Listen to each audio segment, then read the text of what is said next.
পূজা আজি অনুষ্ঠিত হৈছে এটু সম্পদ আপনি কক দেহাল পূজা আমাৰ পূজা শব্দটো আমি যদিও লৈছো আসলতে আমি কাশীদম বুলি কওঁ আৰু এই পূজাটো আজি পৰা আমাৰ যেটো কেন্দ্ৰীয়ভাৱে পতা এটো গুৱাহাটী লকৰাৰ থিপিনি জলত হৈছিল আৰু হেতু আমি ভ্ৰাম্যমাণ হিচাপে আমি কামটো কৰি আইছো আমাৰ গোটেই অসমৰ ভিতৰত আমি কামৰূপতে এইটো কামটো আসলতে কৰা গৈছিল কাৰণ আপোনালোকে কাৰ্বি আংলঙলৈ গ'লে দেখিবলৈ পাব তাতে তেওঁলোকে ৰংকেৰটো কৰে ৰংকেৰ হ'ল তাৰমানে সীমা দেৱতা ৰংকেৰ সৰ্বমংগল গাঁৱৰ মংগলৰ কাৰণে যেটো পূজা কৰা হয় এইটো হ'ল ৰংকেৰ তেওঁলোকে পাতে 5 জনেৰে কিন্তু আমাৰ কাৰ্বিসকলৰ এটা বৈশিষ্ট্য আছিল যে আমি ভৈয়ামত থকা প্ৰবজনৰ গতিটোলৈ চালে আমি কাৰ্বি আংলঙৰ যেটো প্ৰবজনৰ গতি আৰু ডিমুৰা কাৰ্বিসকলৰ যেটো প্ৰবজনৰ গতি অলপ উকিয়া ডিমুৰ আমাৰ অধ্যয়নৰ পৰা গম পোৱা গৈছে যে ডিমুৰিয়াত অহা যিখিনি কাৰ্বি মানুহ যেটো শোণিতপুৰ তাৰপিছত গোলাঘাট জিলা তাৰপিছত ডিমাপুৰ হৈ যেটো ডিমুৰিয়ালৈ আহিল সেই জনগোষ্ঠীটোৱে আসলে দেহাল পূজাটো পাতে যেতিয়া তেওঁলোকে নানা ৰকমৰ ঘাট প্ৰতিঘাতৰ মাজেৰে ডিমাপুৰত যেটো সংঘৰ্ষ হৈছিল আৰু বহুতাত সংঘৰ্ষ হৈছিল ইফালে শোণিতপুৰত যেতিয়া ব্ৰহ্মপুত্ৰ পাৰ হ'বলগীয়া হৈছিল তাতো বহুত কাহিনী কৈছে বহুত দুখৰ জীৱন পাৰ কৰি যেতিয়া ডিমুৰিয়াত চিটা পিলে ডিমুৰিয়াত আপোনালোকে স্থান হিচাপে গম পাব এই মেঘালয় বৰ্ডাৰত থকা যেটো ইলমেকাৰ নামৰ পাহাৰ তাতে তেওঁলোকে চিটা পিলৈছিল আৰু চিটা পিলৈ অৱশেষত তেওঁলোকে ভাল থকা ঠাই বিচাৰি বৰ্তমান যিখন ধৰবাম এই ধৰবাম নামৰ ঠাইত তেওঁলোকে তাত থাকিবলৈ ল'লে আৰু তাতেই ৰাজধানী পতাৰ আগতে তেওঁলোকে আমাৰ অঞ্চলৰ যিবোৰ মানুহখিনি গোটেই সংগ্ৰামী জীৱন বুলি কৈছো কাৰ্বিসকলৰ জীৱনটো তাৰমানে আৰু এই সংগ্ৰামী জীৱনটো অৱসান ঘটাই ইয়াৰ পিছত আৰু যোৱা ঠাই নহব সেই হিচাপে ভাবি তেওঁলোকে ইয়াৰ ধৰবামত থাকিবলৈ ল'লে আৰু ধৰবাম এটা সময়ত তাৰমানে গোটেই অঞ্চলটোৰ আমাৰ কাৰ্বিসকলৰ কাৰণে সৌভাগ্য আছিল যে সেই সময়ত আৰিমত্ত বংশৰ শেষৰজন বংশধৰ মৃগাংক তেওঁ নিসন্তান আছিল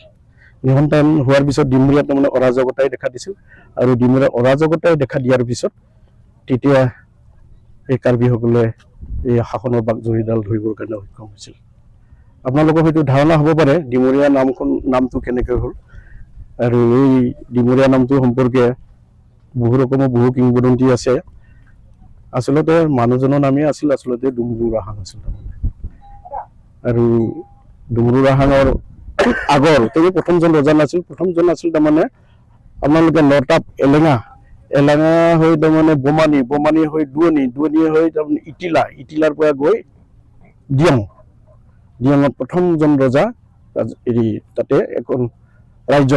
মৃগাংকৰ মৃত্যুৰ পিছত এখন ৰাজ্য স্থাপন কৰিছিল সেইখন কিন্তু কাৰো অনুমতি লৈ কৰা হোৱা নাছিল তেওঁ নিজাববীয়াকৈ কৰিছিল আৰু সেইটো বছৰতে তেওঁৰ যেটো শাসনভাৰ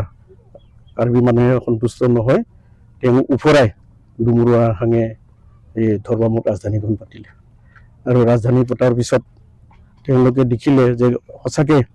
এখন গাঁও বাছি থাকিব লাগিলে এখন ভাল ৰাজ্য এখন স্থাপন হ'ব লাগিলে আমি মাৰি মাৰোকৰ পৰা ৰক্ষা পোৱাৰ কাৰণে কিবা এটা দেৱতাকে পূজা অৰ্চনা কৰিব লাগিব গতিকে তেওঁলোকে অৱশেষত নিৰ্বাচন কৰি ল'লে যে ইয়াতে আমি সহজতে সন্তুষ্ট হোৱা দেহাল মানে জীৱা হাল মানে জিকা যিজন দেৱতাই সহজতে সন্তুষ্ট হয় সহজতে ক'ব পাৰে, সহজতে দিব পাৰে, সেইজন দেৱতা হ'ল তাৰমানে শিৱ দেৱতা। আমি কাৰ্বি ভাগত আপোনালোকে হয়তো পাব অসমীয়াত, কাৰণ আমাৰ যিটো কাৰ্বি ভাষাটো আচলতে আমাৰ সংস্কৃত মূলীয় নহয়, আমাৰ হ'ল তিব্বত বৰ্মী মূলীয়। তিব্বত বৰ্মী মূলীয় মানে দে মানে জিভা, হাল মানে জিঘা, কিন্তু সেইটোকে অৱশেষত যেতিয়া সংস্কৃত মূলীয়ৰ পৰা সৃষ্টি হোৱা অসমীয়া ভাষাৰ প্ৰভাৱত পৰি এইটো দেওশাল কৰা গৈছে। আচলতে দেওশালটো আমাৰ কাৰ্বি শব্দ নহয়, তাৰমানে এইটো অসমীয়াৰ প্ৰতি সংস্কৃত মূলীয় শব্দ দেওশাল। গতিকে আমি দেওশালটো নাকচ কৰি আমি যিহেতু তিব্বত বৰ্মীয় মূলৰ ভাষিক মানুহ, গতিকে অৱশেষত আমি দেহালটো লৈছোঁ। আৰু দেহাল তেওঁলোকে প্ৰথমখন আমাৰ যিটো দেহাল পূজা আপোনালোকে গ'লে গম পাব, খেতিৰ কামাখ্যা থানৰ ওচৰেদি তালনি নামৰ এখন গাঁও আছে, সেই তালনি গাঁৱত প্ৰথমখন তাৰমানে এই প্ৰথমখন দেহাল পূজা স্থাপন কৰা বুলি আমাৰ তথ্যই কয়। আৰু তাৰ পৰা ক্ৰমে ক্ৰমে সেই বিশালতা লাভ কৰি প্ৰথমখন 9খন কাৰ্বি গাঁৱলৈ বিস্তাৰিত হয়, 9খন গাঁৱৰ পৰা গৈ গৈ 30খন গাঁৱলৈ বিস্তাৰিত হয়। এতিয়া তাৰমানে গোটেই আমি কামৰূপতে অকল 146খন মান কাৰ্বি গাঁও আছে। 146খন মানত 46খন মান গাঁৱত অৱশ্যে দেহাল নাই, কিন্তু 100খন গাঁৱত এতিয়াও তাৰমানে দেহাল পূজাটো চলি আছে। অসমকে দেহাল কাৰ্যক্ৰম আচলতে কি আৰু কিহৰ কাৰণে কৰা হয়? ৰাজধানীৰ পৰা যিহেতু শাসন থলক কৰা হৈছে তাৰমানে, গতিকে সৰ্বমংগলৰ কাৰণে শাসন ভাল হওক, মানুহখিনি খেতি বাতি কৰিব, খেতি বাতি ভাল হওক, গৰু গাই আছে গৰু গাই ভাল হওক, মানুহে অহা যোৱা কৰাখিনি ভাল হওক, সভা সমিতিবোৰ কথা বতৰা কৰোঁতে ৰজাই শাসন কৰোঁতে কাৰোবাৰ হয়তো শাসন কৰিবলৈ সেই কথা বতৰা ভাল হওক, এনেধৰণৰ সৰ্বমংগলৰ কাৰণে কেতিয়া কৰা হয় এই পূজাটো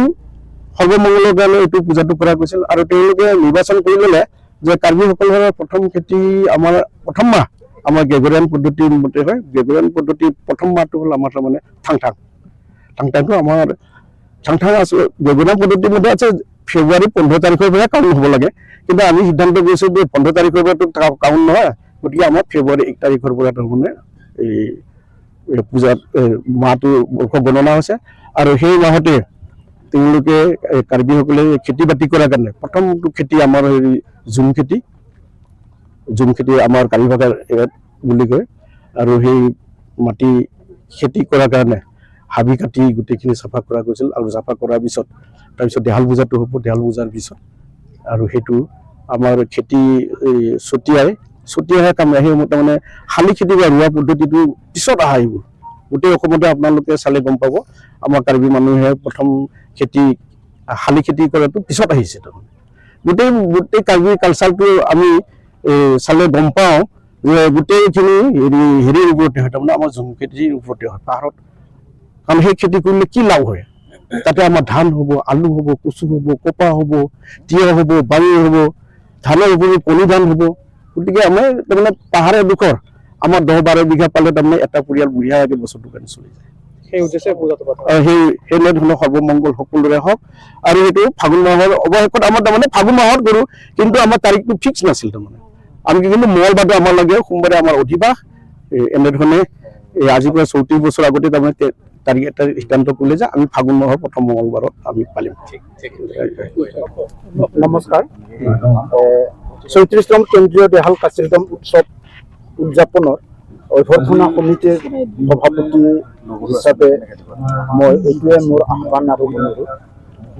34তম কেন্দ্ৰীয় দেহাল কাৰ্যক্ৰম উৎসৱটি আমাৰ 3দিনীয়া কাৰ্যসূচী হাতত লোৱা হৈছে। ইয়াৰে প্ৰথম দিনা আমাৰ ইতিমধ্যে যিবিলাক কাৰ্যসূচী হৈ গৈছে সুকলমে হৈ গৈছে, মানুহৰ উপস্থিতি যথেষ্ট দেখা গৈছে। আৰু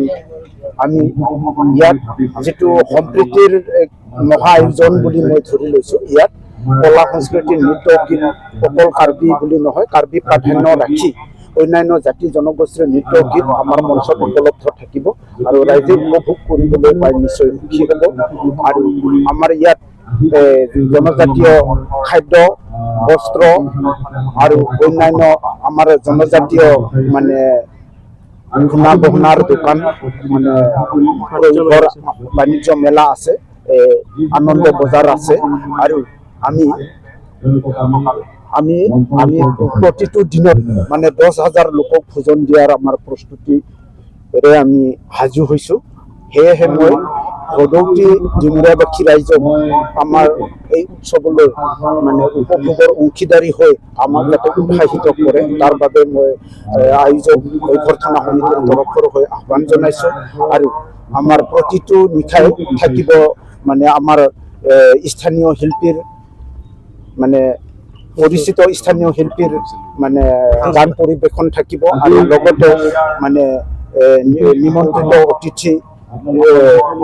থাকিব নিশ্চয় ৰাইজে উপভোগ কৰি ভাল পাব আৰু ইয়াৰ মাজেদি আমি এইটোৱে দেখুৱাব খুজিছোঁ এই অভ্যৰ্থনা সমিতিৰ আজিৰ প্ৰথম দিন এই প্ৰথম দিনৰ আজি সুকলমে অতিক্ৰম কৰি আহি আমি প্ৰায় এতিয়া প্ৰায় আবেলি 2:30 বাজিছে সুকলমে অতিক্ৰম কৰিছোঁ মানুহৰ উপস্থিতি মানে আপোনালোকে নিশ্চয় দেখিবলৈ পাইছে আহক আৰু সদৌতি ডিমুৰিয়াবাসী বা কাৰ্বি ৰাইজক নিশ্চয় এই উৎসৱটি উপভোগ কৰিবলৈ আহি নিশ্চয় সন্তুষ্টি হওক আৰু ইয়াৰ যথা প্ৰস্তুতি আমি হাতত লৈছোঁ।